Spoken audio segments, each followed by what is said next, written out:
Hey Ringside crew, welcome to the internationally known Dudes at Ringside Podcast. And now here's your host, Joe Panther III.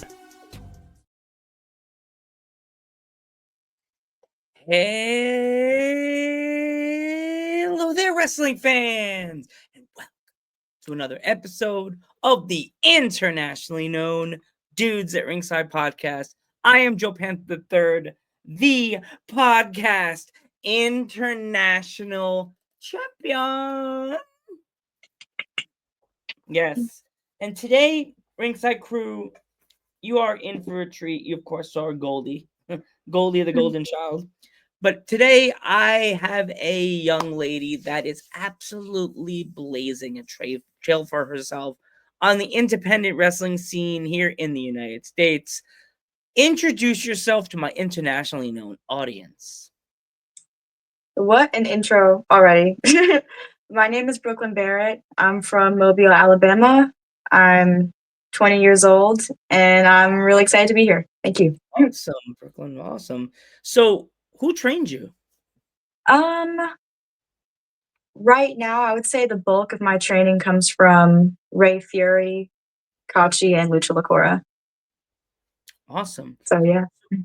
What kind of training do you guys do? Like, is it like weekly? Is it like daily? Like how? Like when do you guys usually do your training? I drive almost 2 hours to Florida because the training facility is like at this guy's house in his garage. So we just train there for a little bit. I train with Ray Fury and Kashi over there.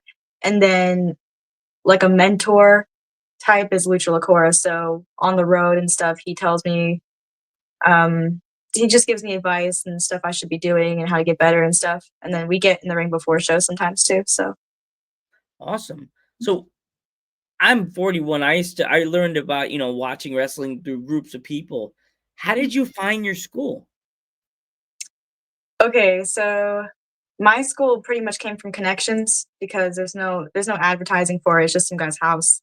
So the first place I found out through like 3 different people. I found out from this girl from school who knew a wrestler who got me in touch with a promoter who sold the company to a different promoter, and then they started training. So, and then from there I left and found these new people. Yeah, took a long time. For you, did it take you a long time to get used to just it being like not in an actual like gym and just being in someone's garage?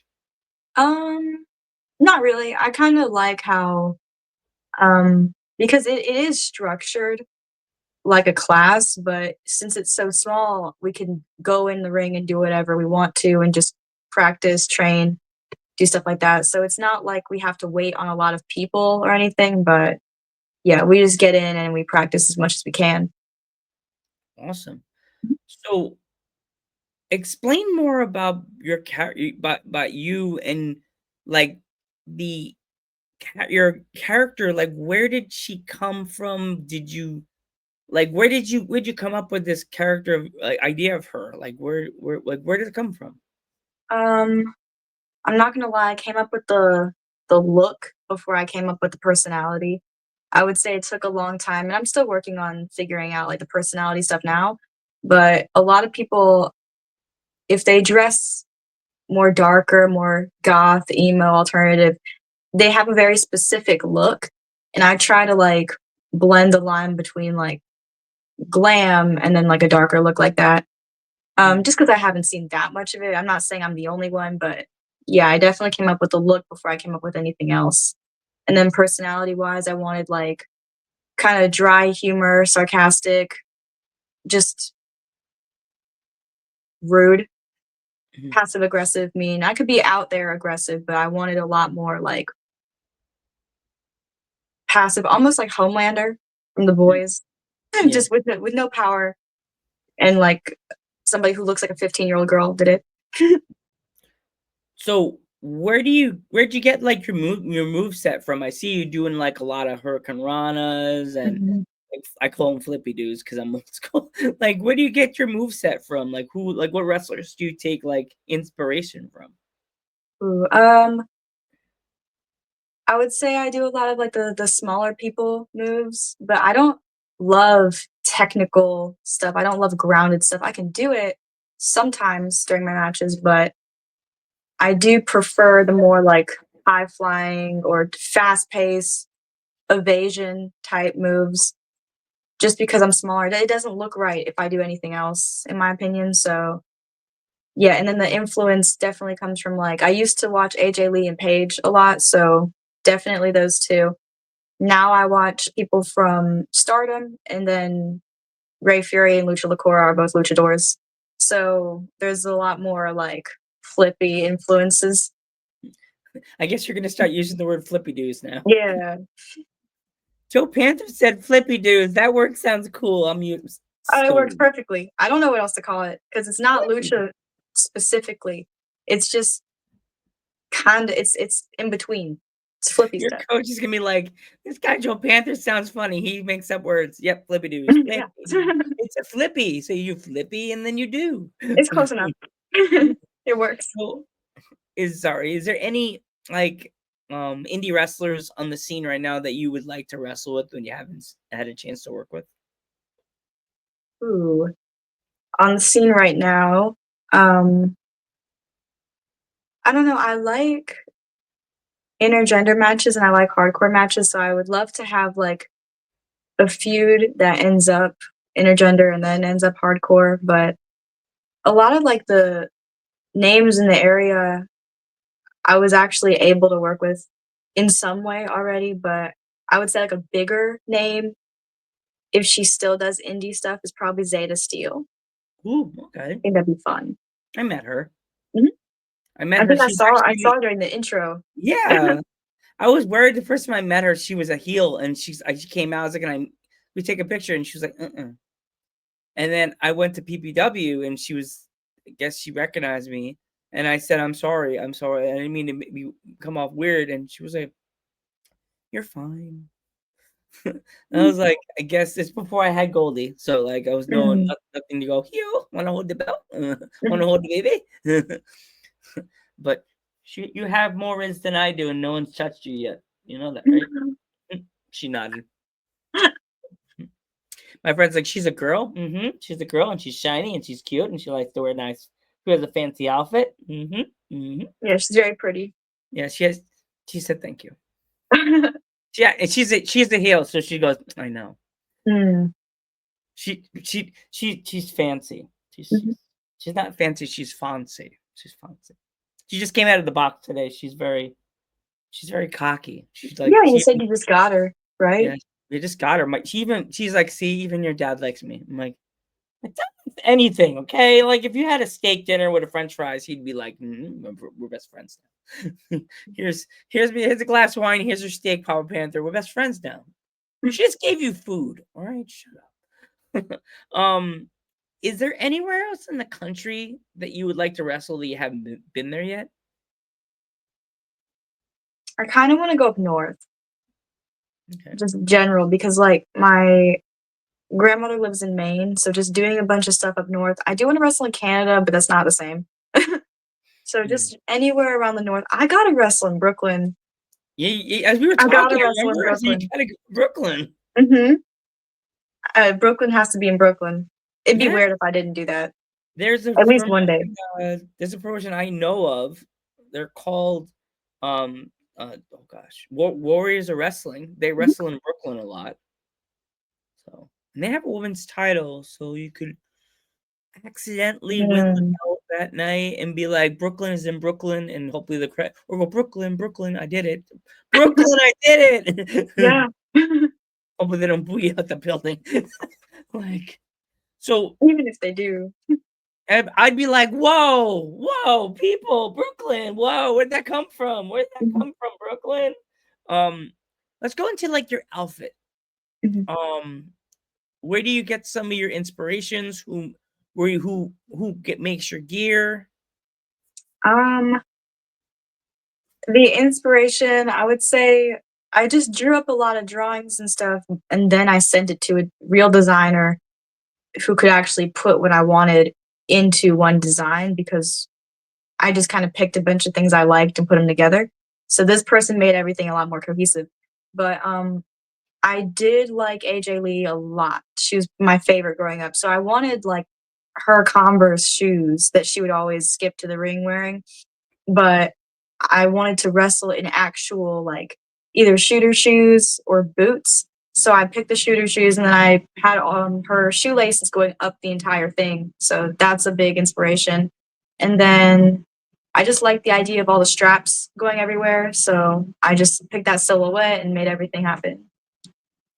Awesome. You know, it's difficult because I know there's a lot of companies, if you send them a model of like what it would be at Adidas, wrestling companies could actually make a boot that looks like an Adidas, but it won't be an Adidas because I don't know about you, but sometimes Adidas, you wear them for like a day and sometimes they're like, oh my God, my feet hurt really bad. Like, I don't know if that's ever happened to you. It doesn't matter the brand, it just happens sometimes. I had these really cool Ghostbusters shoes my parents got me for Christmas, and I was like, okay, I'm cool. I wore them one day, and I'm just like, oh my God, I made a huge mistake. I was like, my feet were like throbbing at the end of the day. I was like, no. Do you actually have your jacket or any of your gear with you right now? Yeah, I can get my jacket. It's my favorite part, actually. So okay, we'll be right back.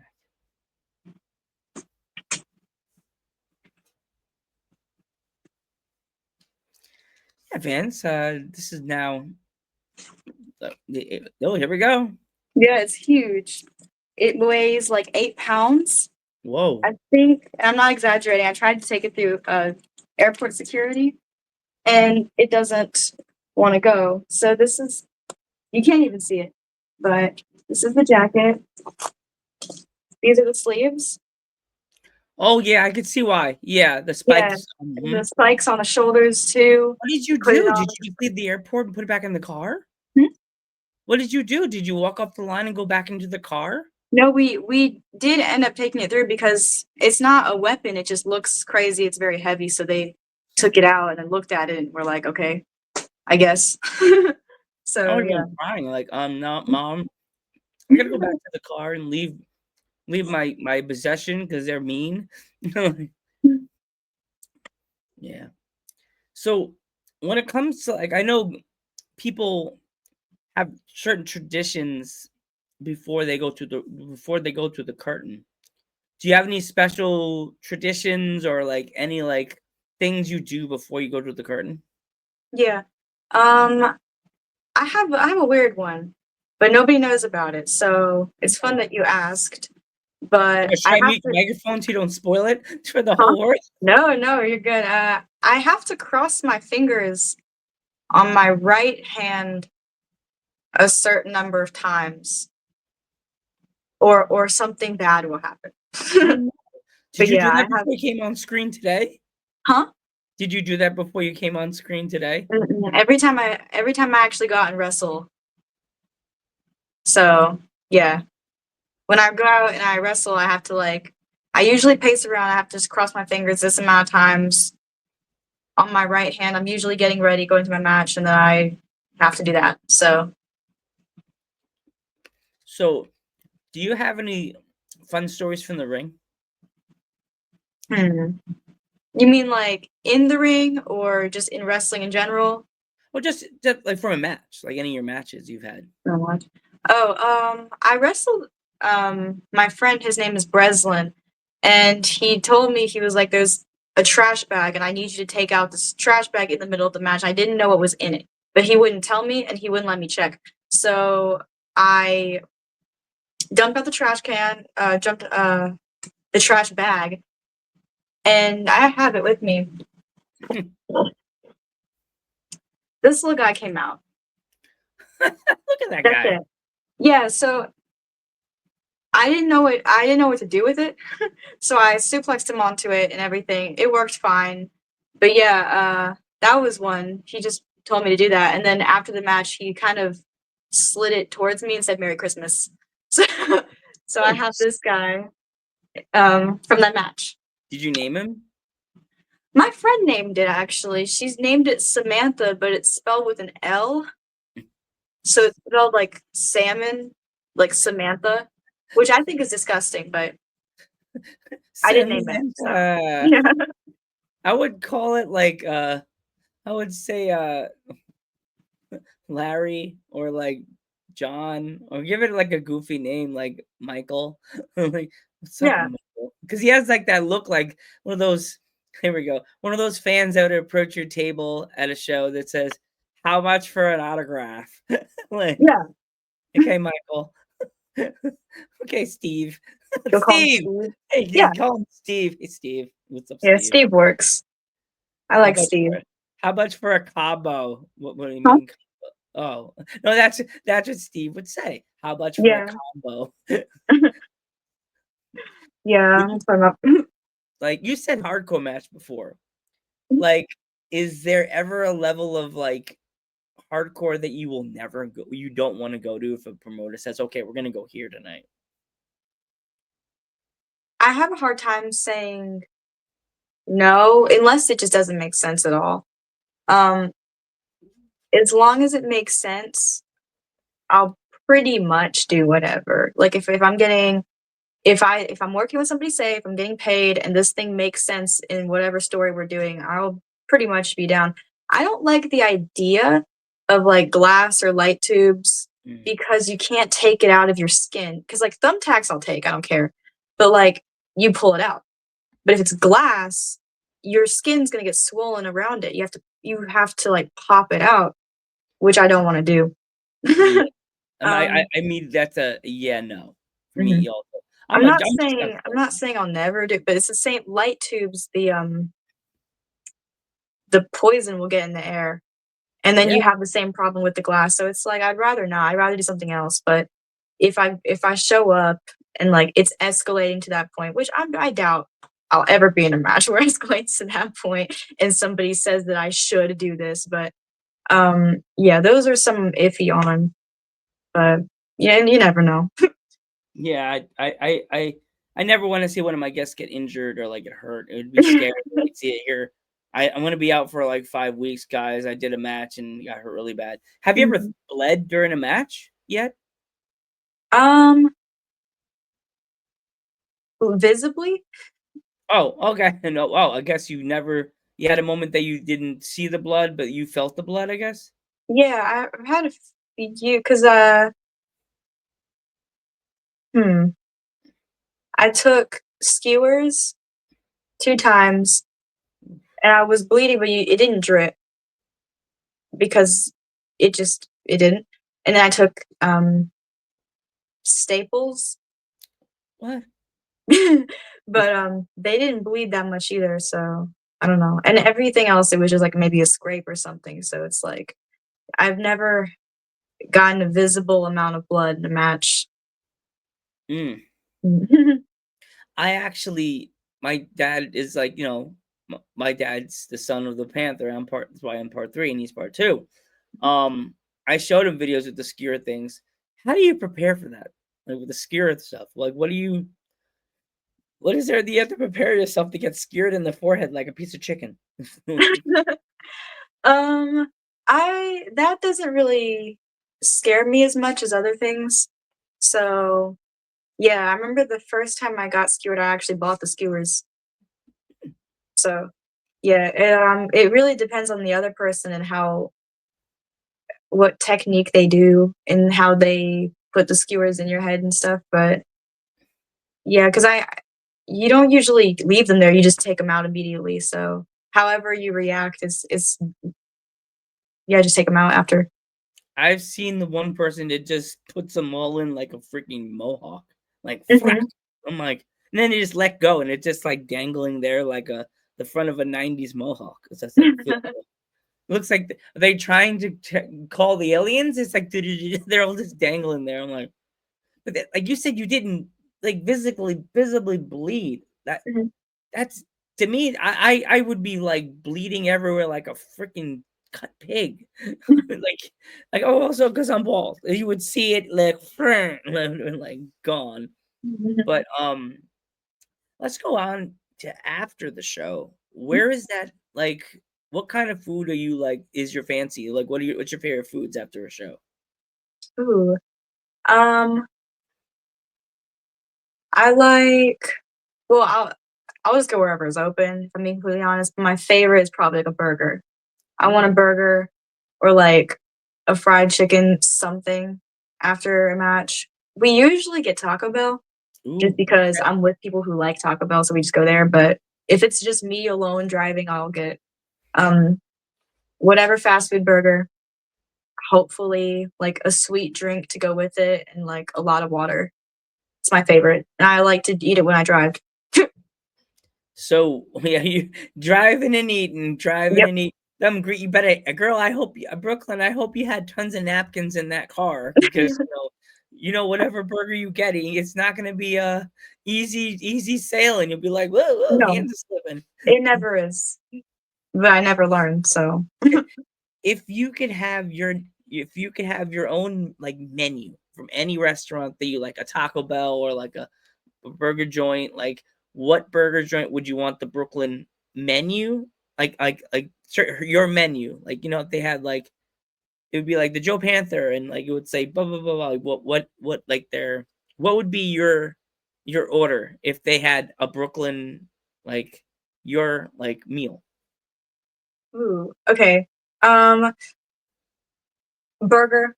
I prefer like a fast food patty. Just for this specifically, like a fast food patty, like a smash burger. Nothing big. Um, just it has to be very spicy. Ooh, okay. Yeah, very spicy. Jalapenos on it? Like Or jalapenos or on like it? a sauce, like a Okay. sweet and Well, like spicy sauce. a ghost pepper or Yeah, sauce, probably, sure. right? Uh-huh. Okay. Lettuce Um, and tomatoes? yeah, sure. Just like any of that, but it's gotta be like sweet and spicy. Cause like usually I'd get like just whatever's open, any burger. I'm not too picky, but if I had to pick my own, it'd be very sweet, very spicy. Um, Large fries on the side, maybe a milkshake, small one, and like a lot of water. So that's what Brooklyn would Your get. order comes with a case of water. Here Yes, you go. Here's you your gotta stay water, hydrated. kid. The kid that's like, Mom, Mhm. the water was heavy. Kids are dragging water out with their mom behind them, like, Mom, the water's falling out of the package Yeah, again. a big handful of napkins for when you're driving it. It's like, no, we it's the Brooklyn order, so you have to eat the burger as you're driving. Yes. You're not allowed to eat it in the. It says that No. on the thing. Must not stay in building as what? Like must drive eating. Mhm. Great. Would your meal have like a pop version of you in the box for everybody? Oh yeah, sure. Cool. Would it come with Absolutely. an 8x10? Also, Huh? would it come with an 8x10 in the order? Yeah, I'll sign it. I'll sign everything. Little 8x10, little Brooklyn. Oh, look at this. That's cool. Very spicy burger, though. Yes. Not for Has a picture of everybody. you like this. Yeah, it's spicy. It's spicy. um, before we go, Brooklyn, this is so Mhm. much fun. I'm so glad I finally got you on. Yeah, it was fun. If there was any kids out there that wanted to get into the wrestling business like you did, what Mhm. kind of advice would you have for them? There's so many. Um, be respectful. Try not to hmm, just be respectful, take advice. Know who's giving you the advice because a lot of people try to give advice, and if they are not great or they're very new, you shouldn't take that advice. But if you get advice from somebody who's a veteran, who's traveled, who has a lot of experience, they're really good, take that advice instead. I think, you should be able to take a lot of advice and then just kind of put them together, use nuance, do what you think is the best for what you do, because you can't just apply general advice everywhere. That's not how that works. But yeah, just do what feels right. You'll probably be okay. Take advice when you can from good people and stay safe. Brooklyn, I want to thank you so much for coming on the podcast. Thank Brooklyn, we you. go hard. I'm Joe Panther the Third. Mhm. Your turn. Yeah, I'm Brooklyn Barrett. Sorry, there was a lag. I know. And we will catch you in the next one.